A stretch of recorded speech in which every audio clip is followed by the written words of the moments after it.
Chad Wolf knows firsthand the challenge of fixing our immigration system, former acting DH secretary who joins us now. I don't know about you because you have a little different view. I almost felt bad for Secretary Mayorkas in that hearing a little bit just because of what he had to defend. Well, I think it's difficult for him to defend because a lot of the positions are indefensible. At the end of the day, I think you're right, Leland, as you said in the monologue, is that I think we all want a functioning immigration system. And so the question is, how do you do that? But you first have to secure the border.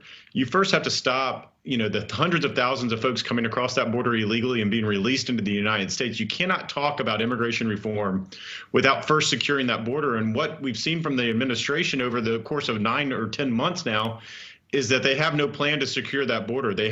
There's nothing in the works that's going to have this situation get better and better over time. And so I think that's the dilemma that we're in. If we can all agree to secure the border first, then you can start talking about other immigration reforms that you need to do, that Congress needs to step up and to do themselves. You say we have to first secure the border. The argument from Democrats is we'll do it all together. Comprehensive immigration reform. And I see you're shaking your head. Why won't that work? It just simply won't work. I think we've seen it in the past. And most Democrats, when you look at an immigration reform bill, and there's been one put forth by the administration earlier this year, it was 2,000 pages. And I think about 4 pages were on security. And so you can't talk about fixing the root causes of migration, or you can't talk about amnesty.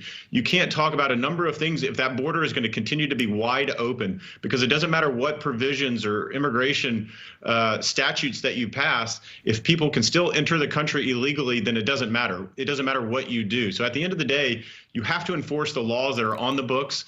That takes leadership, and it's leadership that's lacking in this administration right now.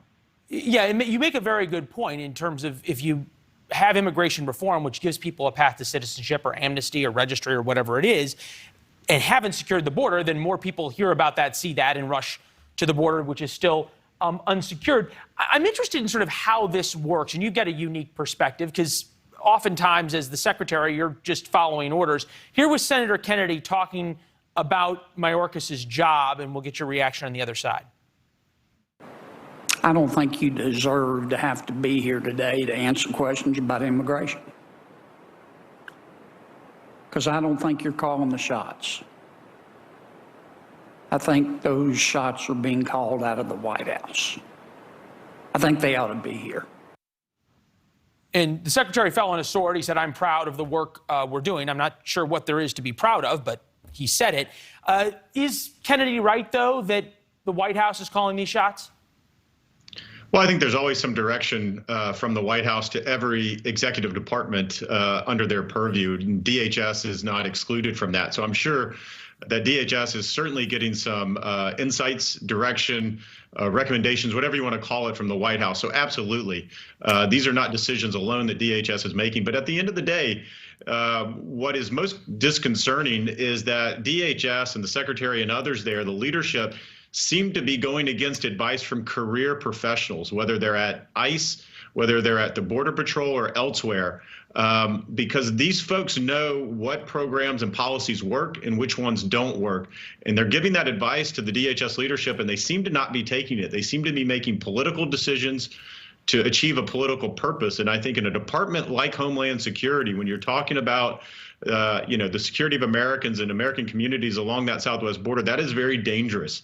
Yeah, we're so seeing that's pictures to certainly be concerned about. Yeah, we're seeing pictures of some of the gang members. There were 500 sexual predators caught so far this year. Those are the ones that caught, not the ones that got away. So we're seeing a number of pictures there of the people that those communities face.